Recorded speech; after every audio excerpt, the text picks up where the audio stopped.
Maya Rodriguez woke up every morning at 5:30, before the sun even thought about rising. The alarm clock on her phone buzzed like an angry bee, and she'd reach over quickly to silence it before it woke her little brother and sister sleeping in the same room.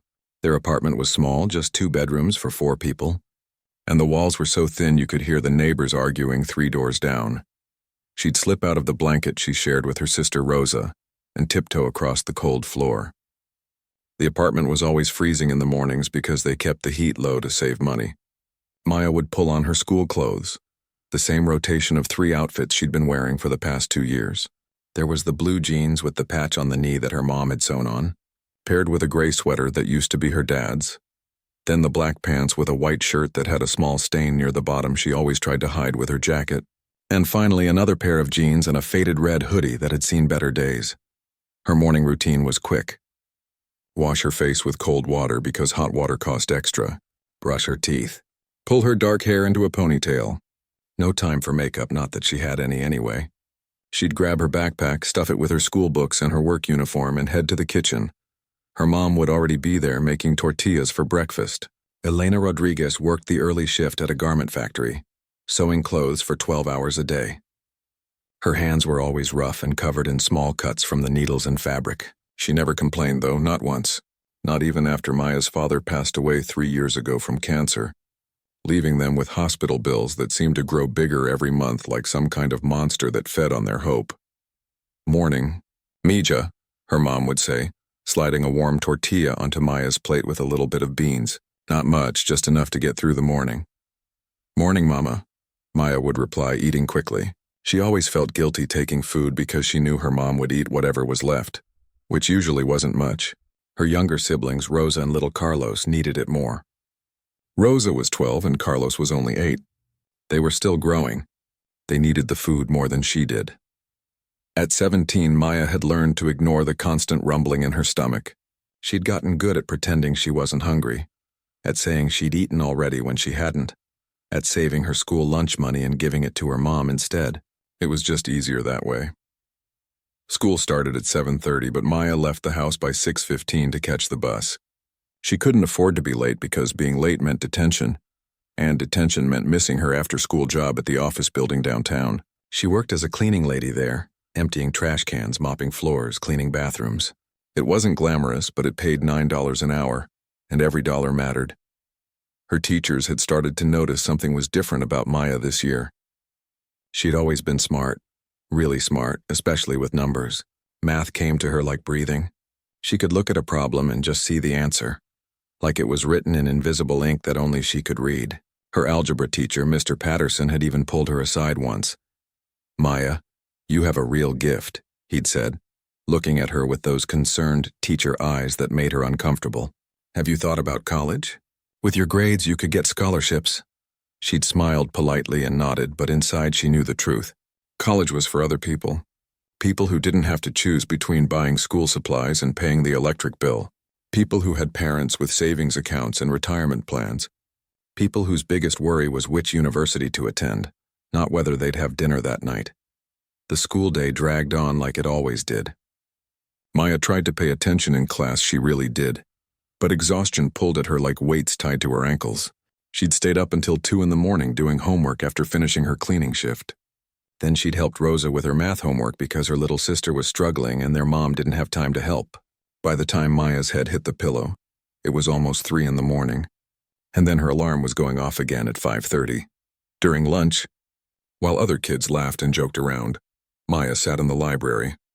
Not because she didn't have friends, but because the library was quiet, and she could close her eyes for 20 minutes without anyone bothering her. The librarian, Mrs. Chen, pretended not to notice when Maya dozed off behind a stack of books. Sometimes she'd even leave a granola bar on the table next to Maya, as if it had just appeared there by magic. After school, Maya would rush to catch the bus downtown to the office building. She'd change into her work uniform in the bus bathroom, a blue polo shirt and black pants that the cleaning company provided. The building was 42 floors of glass and steel, filled with people in expensive suits who never really looked at her. She was invisible to them, just another person pushing a cleaning cart through the hallways. But Maya didn't mind being invisible. Invisible meant no one asked questions. No one wondered why a 17-year-old girl was scrubbing toilets instead of going to football games or hanging out at the mall. Invisible meant she could just work and earn money and help her family survive another week. Her supervisor, Betty, was a round woman with kind eyes who'd been cleaning offices for 30 years. She looked out for Maya, always making sure she got the easier floors, the ones without as many bathrooms. "You're too young to be doing this," Betty would say, shaking her head. "You should be out having fun being a kid," but Maya couldn't afford to be a kid. Not anymore. Not since her dad died and the world got heavy and serious and unforgiving. She'd finish her cleaning shift at 9 o'clock, sometimes 9:30 if the offices were extra messy. Then she'd catch the last bus home, clutching her small paycheck and whatever tips the nice janitor on the 15th floor had shared with her. He was an older man who understood struggle, who'd been there himself once upon a time. On weekends, Maya picked up shifts at a diner across town, waitressing from 6 in the morning until 2 in the afternoon. Her feet would ache and her back would hurt, and customers would sometimes yell at her for things that weren't her fault, like the kitchen being slow or the coffee being too hot. But she'd smile and apologize and collect her tips, stuffing the crumpled bills into her pocket. Every penny went to her mother. Every single one. Maya kept nothing for herself because what did she need money for anyway? She wasn't going to movies or buying new clothes or hanging out with friends. She was surviving. They all were. Just barely. But they were making it work. At night, lying in bed next to Rosa, Maya would sometimes let herself dream. She'd imagine a different life. One where she could go to college and study mathematics, maybe become an engineer or a teacher. She'd imagine her mom not having to work so hard. Imagine Carlos and Rosa having new shoes that actually fit. Imagine a life where they weren't always one emergency away from losing everything. But then morning would come, and the alarm would buzz, and Maya would push those dreams back down where they belonged. Dreams were luxuries, and she couldn't afford luxuries. She could only afford to keep going one day at a time, doing whatever it took to help her family survive. That was her life. That was all it had been for 3 years, and that was all she expected it would ever be. Maya had learned not to hope for more because hoping hurt too much when nothing ever changed. But sometimes life has a funny way of surprising us. Sometimes the universe is just waiting for the right moment to step in. And for Maya, that moment was coming soon. On a cold November evening at a bus stop, though she had no way of knowing it yet. November came in cold that year. Colder than anyone expected.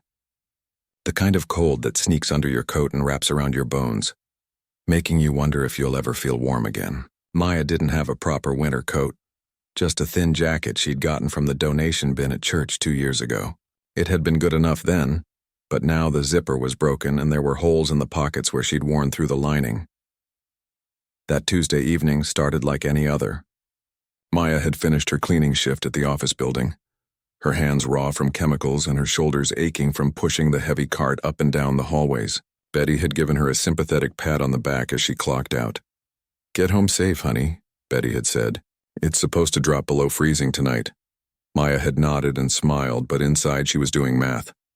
The kind of math that had nothing to do with school. She had exactly $7.50 in her pocket. The bus fare home was $2.25. That left $5.25. The small grocery store near her apartment had day-old bread for $1.50. That would leave $3.75 for tomorrow's bus fare to school, and maybe a small carton of milk for Carlos, who'd been complaining about his stomach hurting. He probably just needed food, but there was never quite enough to go around.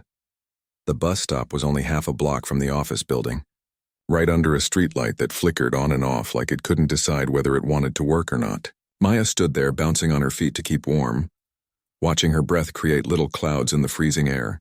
The digital sign said her bus would arrive in 7 minutes. That's when she noticed him. An old man sat hunched on the bench, and even from a distance Maya could see he was in bad shape. He was trembling, not just shivering but actually shaking like he couldn't control his own body.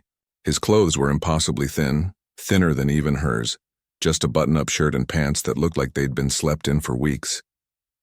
No coat at all. His hair was gray and messy, and he had a scraggly beard that made him look ancient, though he might not have been as old as he appeared.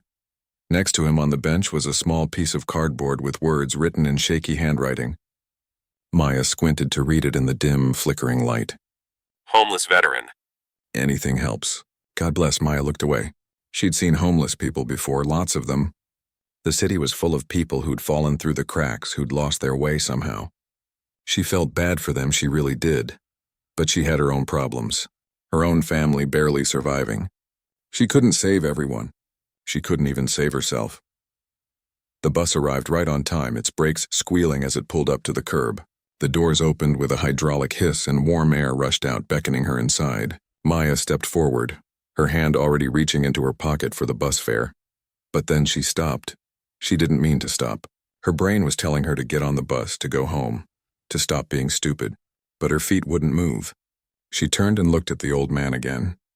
His lips had a bluish tint to them. His hands were clasped together, tucked under his arms, trying desperately to hold on to any warmth. His eyes were closed and he was rocking slightly back and forth. The bus driver, a heavy-set woman with tired eyes, looked at Maya expectantly. "You getting on or what, sweetheart?" Maya's heart pounded in her chest. She thought about her mom, who'd be worried if she got home too late. She thought about the bread they needed for tomorrow's breakfast. She thought about Carlos and his hungry belly. She thought about all the very sensible, logical reasons why she should just get on that bus. But she also thought about her father. Before he got sick, before everything fell apart, he used to tell her something. He'd say, "Mija, we might not have much, but we always have our hearts. And a heart that doesn't care about others isn't worth having." "No," Maya heard herself say. "I'm not getting on." The bus driver shrugged and closed the doors, and the bus rumbled away into the night, taking the warm air with it. Maya stood there for a moment, already regretting her decision, already feeling stupid for what she was about to do. She walked over to the bench slowly, her worn-out sneakers scuffing against the concrete. The old man opened his eyes when he heard her approaching. They were watery and red, and there was something in them that made Maya's chest hurt. It was a look she recognized because she'd seen it in the mirror sometimes. It was the look of someone who'd given up. "Excuse me," Maya said softly, her voice almost getting lost in the wind. The man looked up at her, and for a second she saw surprise flash across his face, like he couldn't believe someone was actually talking to him. Most people walked past homeless folks like they were invisible, like they were just part of the scenery. "Sir, I have something for you," Maya continued. Her hands were shaking as she reached into her pocket and pulled out $2. It wasn't much. It wasn't nearly enough. But it was something. She pressed the bills into his rough, cold hand. His fingers were like ice. She couldn't believe how cold they were. How long had he been sitting there? "There's a coffee shop around that corner," Maya said, pointing down the street. "It's open late. They have coffee and soup sometimes. And it's warm inside. Really warm." The old man stared at the money in his hand like he couldn't quite believe it was real. Then he looked up at Maya, and his eyes filled with tears. Real tears that started rolling down his weathered cheeks, cutting tracks through the dirt. "Thank you," he whispered, his voice hoarse and broken. "Thank you so much." Maya felt her own eyes getting wet.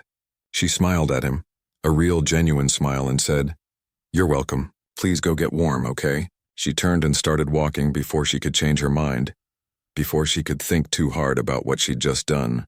The walk home was 5 miles. 5 miles in the freezing cold with a broken jacket and shoes that had holes in the bottom. It would take her at least an hour and a half, maybe 2 hours.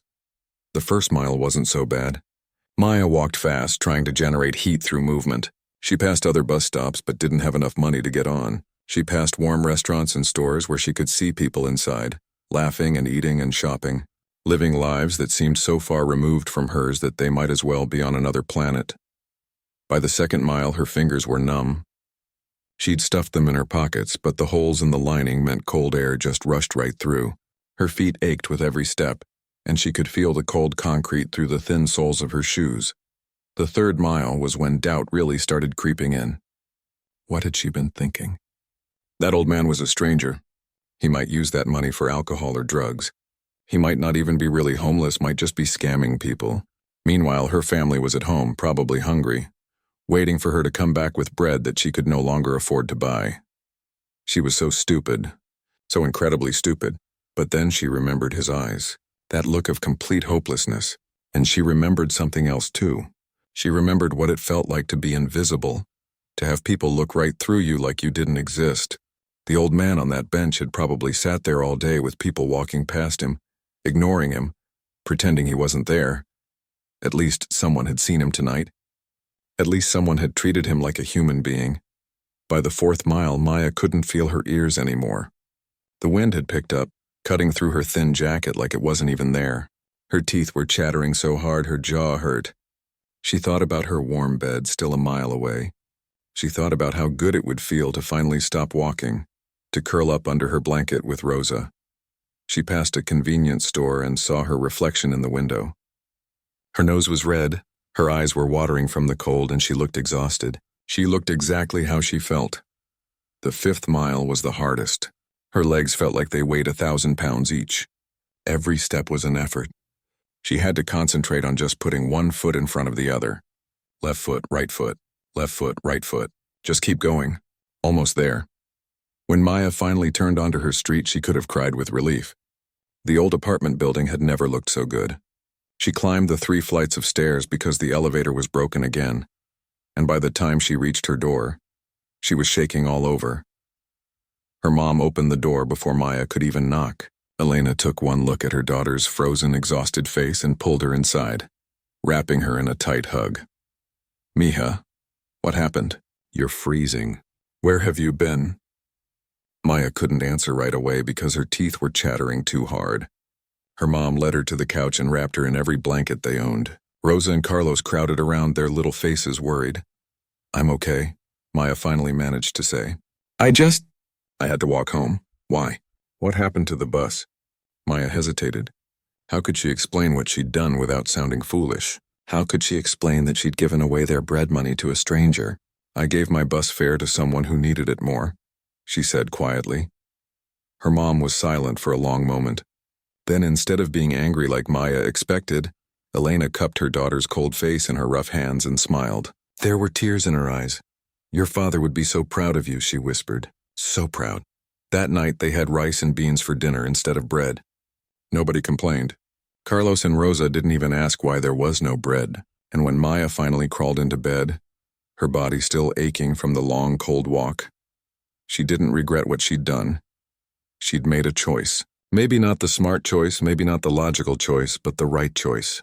The kind of choice that let her sleep peacefully, knowing that somewhere out there, an old man was warming his hands around a cup of coffee, reminded that somebody in this cold world still cared.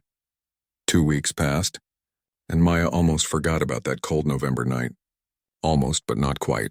Every time she saw a homeless person, she'd think about the old man at the bus stop and wonder if he was okay, if he'd found somewhere warm to stay. She'd look for him sometimes when she passed that spot, but he was never there again. Life went back to its normal routine. Wake up at 5:30, go to school, try not to fall asleep in class, rush to her cleaning job, come home late, do homework, sleep for a few hours, repeat. It was exhausting, but it was familiar. Maya knew what to expect from each day. That's why when she got called to the counselor's office on a random Thursday afternoon, her stomach immediately dropped. You only got called to the counselor's office for 2 reasons. Either you were in trouble or something bad had happened. Maya ran through everything in her mind. Had she done something wrong? Were her grades slipping? Was her mom okay? She knocked on the door quietly, her heart beating fast. "Come in," came Mr. Washington's voice from inside. He was the school counselor, a middle-aged man with glasses who always wore sweater vests and tried really hard to be friendly with students. Maya pushed the door open slowly and stepped inside. Mr. Washington was sitting behind his desk, but he wasn't alone. There was another man in the office sitting in one of the chairs meant for students, and this man looked completely out of place at their run-down public school. He was wearing a suit, the kind of suit that probably cost more than Maya's family paid in rent for 3 months. It was perfectly tailored, dark blue with thin gray stripes. His shoes were so polished they reflected the fluorescent lights overhead. He looked like he'd stepped out of a magazine, the kind that advertised expensive watches and luxury cars. But it was his face that made Maya stop breathing for a second. There was something familiar about him, something in his eyes. "Maya," Mr. Washington said with an unusual excitement in his voice, like he was trying to contain a smile. "Please sit down. This is Mr. James Chen. He's been looking for you." Maya sat down slowly in the other chair, her backpack sliding off her shoulder onto the floor. She couldn't take her eyes off the man. Where had she seen him before? Ms. Rodriguez, the man said, and his voice was warm, cultured, confident. You probably don't recognize me. I look quite different than the last time we met. Maya's mind raced. Had she cleaned his office? Was he going to complain about something? Her hands started to sweat. The man smiled gently, seeing her confusion. 2 weeks ago, you met me at a bus stop downtown. It was very cold that night. You gave me $2 and told me about a coffee shop around the corner. Maya's eyes went wide. She looked at him more carefully now, really looked at him. The man in front of her was clean-shaven, well-groomed, healthy-looking. But the eyes were the same. Those sad, tired, hopeless eyes she'd seen that night. You, she whispered, but you looked so different. You looked homeless? He finished for her. I know. I looked terrible that night. He leaned forward in his chair, his expression becoming serious. Maya, I need to tell you something. I need you to understand what you did for me that night. Mr. Washington quietly stood up and moved to the corner of the room, giving them space but staying close enough to supervise. He was clearly in on whatever was happening here. I wasn't actually homeless, Mr. Chen began. I'm a businessman, or I was. I'd built a technology company from nothing, spent 20 years of my life building it into something worth millions. But that day, the day you met me, I'd lost it all. My business partners had betrayed me, stolen the company right out from under me through some legal loopholes and contracts I'd been stupid enough to sign. He paused, his jaw tightening at the memory. I'd lost everything, not just the business, but my savings, my house, my reputation. My wife had left me 6 months earlier because I'd been working too much. My kids barely spoke to me. And in one day, I'd lost the only thing I had left. The company I'd poured my entire soul into. Maya listened, not sure where this was going, not understanding why he was telling her all this. I sat at that bus stop for hours that evening. Mr. Chen continued, his voice getting quieter. I wasn't waiting for a bus. I was trying to decide whether life was worth living anymore. I had nothing. I was nothing. I'd taken off my watch, my wedding ring, my coat, and given them all away to actual homeless people earlier in the day because I thought I wouldn't need them anymore. Maya's hands flew to her mouth. Oh no, she breathed. I was planning to walk to the bridge that night, he said simply. The one over the river. I was going to end it all. The room was so quiet Maya could hear the clock on the wall ticking. Mr. Washington had his hand over his mouth, his eyes glistening. Then you came along, Mr. Chen said, and now his voice cracked with emotion. This young girl, wearing a jacket with holes in it, shoes that were falling apart, exhaustion written all over her face. You clearly had your own struggles. Anyone could see that, but you stopped. You looked at me, really looked at me like I was a human being, and then you gave me money you obviously needed yourself. Tears were rolling down Maya's cheeks now. She hadn't known. She'd had no idea. But more than the money, Mr. Chen continued, it was what you said. You told me where to find warmth. You smiled at me. Genuinely smiled, like you cared whether I lived or died. And in that moment, something shifted inside me. I realized that if a girl who clearly had so little could still have so much compassion, still have so much humanity, then maybe the world wasn't completely rotten. Maybe I'd just been looking at the wrong parts of it. He wiped his own eyes with the back of his hand, not seeming to care that he was crying in front of strangers. I went to that coffee shop like you suggested. I sat there in the warmth and ordered soup with your $2. And I started thinking, really thinking. I'd spent 20 years building a company, learning that business, understanding that industry. Those partners could steal my company, but they couldn't steal my knowledge, my skills, my brain. Mr. Chen sat up straighter, his voice getting stronger. I decided that night that I wasn't going to let them win. I was going to start over, build something new, something better. But this time, I'd be smarter about it. That's incredible, Maya said softly. That's not even the best part, Mr. Chen said, actually smiling now. Within 2 days, I'd found 3 investors who believed in me, who'd been waiting for years to work with me. They'd always hated my old partners. Within a week, I'd registered a new company. Within 2 weeks, we'd launched our first product and it was already outselling my old company. Maya couldn't believe what she was hearing. It sounded like a movie, not real life. But I couldn't stop thinking about you, Mr. Chen said, looking directly at her. The girl who saved my life without even knowing it. I had to find you. I went back to that bus stop every night for a week hoping to see you, but you were never there. I took a different route after that night, Maya admitted. Walking home that way added an extra mile, and I was always so tired. So I did some investigating, Mr. Chen continued. I found the office building where you work. Your supervisor, Betty, is a wonderful woman, by the way. She told me all about you. How hard you work, how you never complain, how you're always on time and always do excellent work. Then I found out which school you attended, and I reached out to Mr. Washington here. The counselor nodded, his smile now impossible to contain. He told me about your grades, Mr. Chen said. Straight A's in everything, especially mathematics. He told me about your situation, about your father's passing, about your family's struggles. He told me you're the hardest working student he's ever seen, but that you've already given up on college because you can't afford it. Maya felt her face flush with embarrassment. She didn't like people knowing about her family's problems. It felt like charity, like pity. Please don't feel embarrassed, Mr. Chen said gently, as if reading her mind. There's no shame in struggling. There's only shame in not caring and not trying. And Maya, you've been doing nothing but trying, nothing but caring, every single day. He reached into his briefcase and pulled out a folder, placing it on Mr. Washington's desk. This is why I'm here. I want to offer you something. Call it gratitude, call it an investment, call it whatever you want. But I can't live with myself knowing that the person who saved my life is working herself to death, with no hope for the future. Maya's hands trembled as she reached for the folder. She opened it slowly and started reading. The first document was a letter from the state university, offering her a full scholarship. Full tuition, room and board, books, everything covered for 4 years. That's real, Mr. Chen said. I've endowed a scholarship in your name. Maya couldn't speak. She just stared at the paper, reading the words over and over, not quite believing they were real. There's more, Mr. Chen said. The second document is an offer of employment at my new company. A paid internship, flexible hours around your school schedule. The pay is $25 an hour, and you'd be working in our data analysis department. We need someone good with numbers, and from what I hear, that's your strength, $25 an hour. Maya did the math instantly in her head.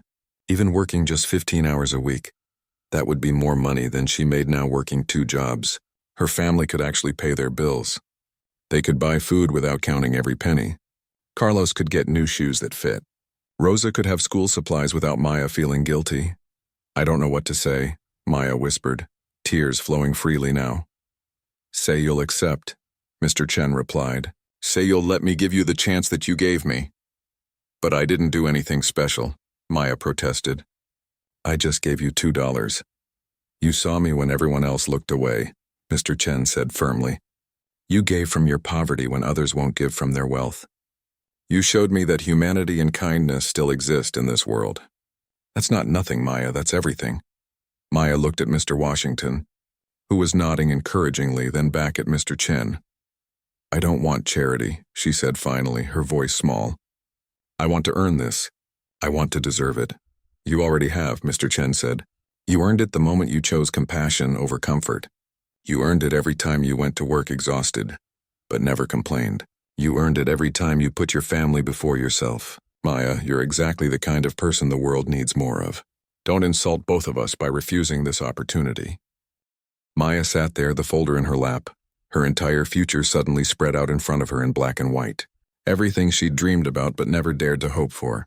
College, a good job, a way out of the constant struggle. Okay, she finally said, her voice breaking. Okay, yes, thank you. Thank you so much. Mr. Chen stood up and extended his hand. Maya stood too, shaking it firmly, and then suddenly he pulled her into a hug. Thank you, he whispered in her ear. Thank you for saving my life. As Maya left the counselor's office that day, clutching the folder to her chest like it might disappear if she let go, she understood something profound. Kindness wasn't just about helping others. It created ripples that spread out in ways you could never predict. That cold night at the bus stop, she'd thought she was just helping an old man get warm. She'd had no idea she was actually saving 2 lives, his and her own. 3 years felt like a lifetime and a heartbeat all at once. Maya stood backstage at the university auditorium, wearing her graduation cap and gown, listening to the excited chatter of her fellow graduates. Her hands were shaking. Not from nervousness exactly, but from the weight of the moment. She was about to give the valedictorian speech, about to share her story with thousands of people. You ready? asked her friend Keisha, who was graduating with honors in engineering.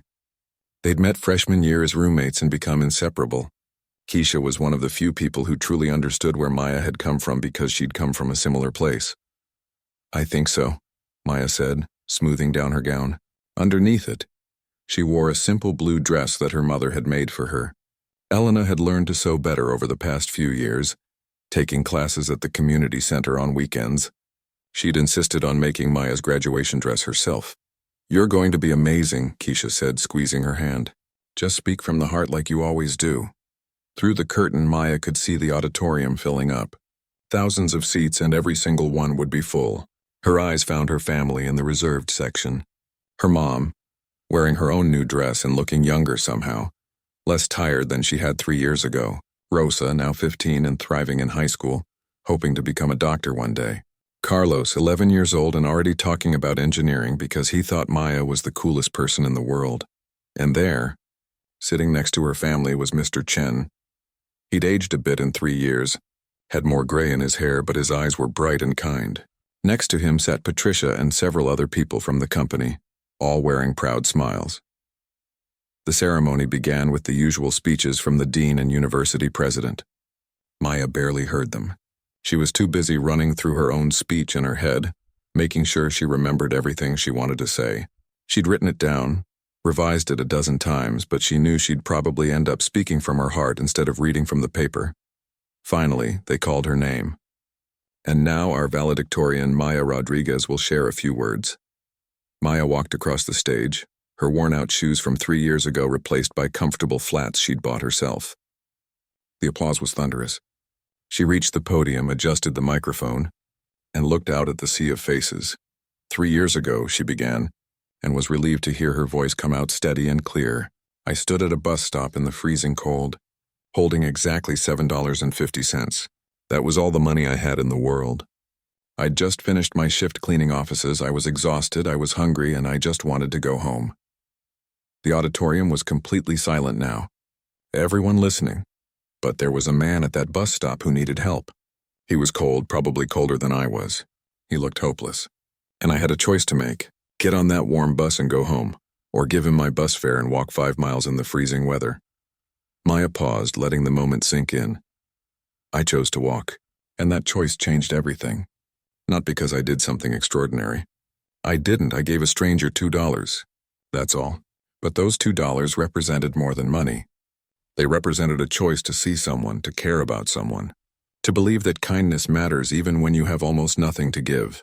She could see people in the audience nodding, leaning forward in their seats. What I didn't know that night was that the man at the bus stop was James Chen, a successful businessman who'd lost everything and was about to give up on life. What I didn't know was that my small act of kindness would give him hope, would remind him that humanity still existed in the world. What I didn't know was that he'd find me, that he'd help me go to college, that he'd give me opportunities I'd never dreamed possible. Mr. Chen was wiping his eyes with a handkerchief. Maya's mom was crying too, and so were half the people in her family section. "But here's what I want you all to understand," Maya continued, her voice growing stronger. "This story isn't about me being special. It's about something much bigger. It's about the power of kindness, about how one small decision can create ripples that spread out in ways we can never predict." She gripped the edges of the podium, leaning forward slightly. "When I gave Mr. Chen that money, I wasn't thinking about getting anything back. I just saw a human being who needed help. And that's the point. Real kindness doesn't calculate. It doesn't weigh costs and benefits. It doesn't ask what's in it for me. It just acts. It just cares." Maya looked directly at the graduating class now, her peers who would soon be going out into the world. "We're all leaving here today with degrees, with knowledge, with skills. Some of us will become doctors, engineers, teachers, business people. We'll have careers and families and responsibilities. But I want to challenge all of you to remember something important. Success isn't just about what you achieve. It's about who you help along the way." The auditorium was so quiet you could hear a pin drop. I've learned over these past 3 years that we all have something to give, even when we feel like we have nothing. Sometimes it's money. Sometimes it's time. Sometimes it's just a smile, a kind word, a moment of genuine attention to someone who feels invisible. These things matter. They matter more than we realize. Maya felt her voice start to crack with emotion but pushed through. I was lucky. My act of kindness came back to me 1,000 times over. But most acts of kindness don't work that way, and that's okay. We don't do it for rewards. We do it because it's right. Because we're all connected. Because someone else's suffering should matter to us. She paused to collect herself, looking down at her notes, then deciding to just speak freely. Mr. Chen is here today, and he's become like a second father to me. Together, we've started a foundation. Over the past 2 years, we've given scholarships to 200 students from low-income families. Not just money for college, but mentorship, job training, real support. 200 students who were working 2 or 3 jobs, who'd given up on their dreams, who felt invisible. The audience burst into applause, but Maya raised her hand gently to continue. We didn't do it alone. Everyone at Mr. Chen's company contributed. Some gave money, some gave time, some offered internships. Because here's another truth I've learned. Kindness is contagious.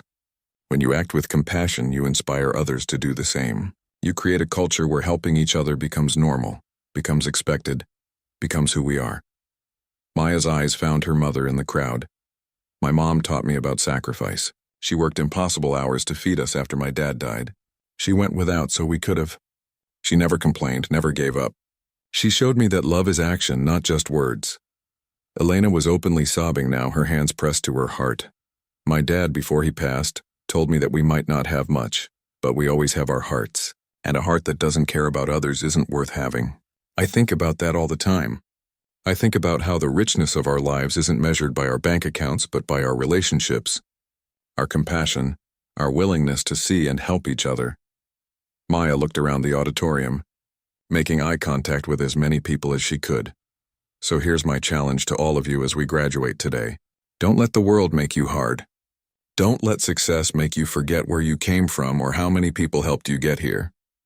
Don't become so focused on your own life that you stop seeing the people around you who are struggling. She could feel the energy in the room shifting. People really listening, really taking in her words. Look for the person at the bus stop. Look for the coworker who's always tired because they're working 2 jobs. Look for the student who's sitting alone at lunch. Look for opportunities to help, to encourage, to support. And when you see those opportunities, don't overthink it, just act. Just help. Maya's voice grew softer now, more intimate, like she was having a conversation with each person individually. I walked 5 miles in the freezing cold that November night. My feet hurt for days. I was so cold I thought I'd never warm up. And you know what? I'd do it again in a heartbeat, because that walk taught me something valuable. Discomfort is temporary, but the impact of kindness can last forever. She glanced down at her notes one last time, then looked back up, deciding to speak completely from her heart for the closing. In a few minutes, we're all going to walk across this stage, get our diplomas, and officially become graduates. We're going to go out into the world and build careers and lives. Some of us will become wealthy. Some of us will become famous. Some of us will just live quiet, ordinary lives. But all of us, every single one of us, has the power to make the world better. Maya felt tears streaming down her own face now, but she didn't care. 3 years ago, I was a girl with nothing but kindness to give. Today, I'm a graduate with a mathematics degree, a job I love, and resources I never dreamed I'd have. But you know what hasn't changed? My heart. My belief that people matter. My commitment to seeing and helping those who need it. She paused, letting her final words sink in. So as we leave here today, I want us all to remember something. We don't need to wait until we have everything figured out to make a difference. We don't need to wait until we're rich or successful or powerful. We can start right now, right where we are, with what we have. A kind word, a helping hand, $2 at a bus stop. These things matter. They create ripples. They change lives. Maya's voice dropped to almost a whisper, but the microphone carried it to every corner of the auditorium. The world needs more kindness, more compassion, more people who choose to see each other, to help each other, to believe in each other. And that starts with us. That starts today. That starts with the next choice we make when we see someone who needs help. She straightened up, wiping her tears, and smiled at the crowd. Thank you for listening to my story. Thank you for being here today. And thank you, Mr. Chen, for seeing me that night, for remembering me, and for giving me a chance to become who I was meant to be. I hope I can spend the rest of my life doing the same for others." The auditorium exploded with applause. People stood up, a standing ovation that went on and on. Maya looked out at the crowd through her tears and saw her mother standing, Rosa and Carlos standing, Mr. Chen standing and clapping so hard his hands must have hurt. Faculty members were standing, students were standing, strangers were standing and applauding. As Maya walked back to her seat, she passed by the other speakers on the stage. The university president shook her hand firmly and whispered, "That was extraordinary." The rest of the ceremony passed in a blur. Names were called, diplomas were handed out, and finally, it was over. Maya was officially a college graduate with a degree in mathematics and business. At 21 years old, she'd accomplished something her younger self never thought possible. The celebration afterward was perfect. Her family took her to a nice restaurant, the kind of place they never could have afforded 3 years ago. Mr. Chen joined them, along with Patricia and other friends from the company. They laughed and told stories and ate too much food. Later that evening, after the festivities had wound down, Maya and Mr. Chen stood outside the restaurant watching the sun set over the city. "You know what the best part of this whole thing is?" Mr. Chen said quietly. "What's that?" "You're already a full partner in the company, and our foundation has helped so many people. But I think your real impact is just beginning. That speech today, Maya, it's going to inspire people. It's going to remind them that kindness matters." Maya smiled. "I hope so. That's all I want. Just to make things a little better, help a few people, create some ripples." "You're creating more than ripples," Mr. Chen said. "You're creating waves." Over the next few years, that prediction proved true. Maya's graduation speech was recorded and posted online, where it went viral. Millions of people watched it, shared it, talked about it. The foundation she and Mr. Chen had started received donations from around the country. They were able to expand their scholarship program to help thousands of students instead of just hundreds. Maya became a prominent figure in the business world, not because she sought fame, but because her story resonated with people. She spoke at schools, at conferences, at corporate events, always sharing the same message: kindness matters, people matter, we all have the power to make a difference. The company continued to grow too. Within 5 years, it was worth over $50 million. Maya was indeed a full partner, just like Mr. Chen had promised. She was also one of the youngest successful businesswomen in the country, but money and success never changed who she was at her core. She still drove her reliable Honda, even though she could afford any car she wanted. She still visited her old neighborhood regularly, still volunteered at the community center, still looked for opportunities to help people who reminded her of her younger self. Her mom retired from the factory at 55, able to finally rest after decades of hard work. Rosa got a full scholarship to medical school and was on her way to becoming a doctor. Carlos was excelling in high school and dreaming of engineering school.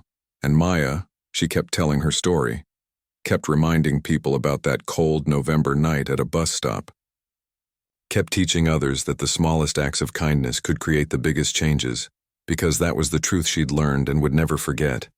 We're all connected. We all matter. And we all have something to give, even when we feel like we have nothing. It had started with $2 and a choice made by a tired, hungry 17-year-old girl who decided that someone else's pain mattered more than her own comfort. And from that one moment, from that one small decision, ripples had spread out that changed multiple lives, created opportunities for thousands of people, and reminded the world that kindness, real genuine kindness, is the most powerful force we have. Maya Rodriguez had learned that lesson at a bus stop on a freezing November night, and she'd spend the rest of her life teaching it to anyone who would listen.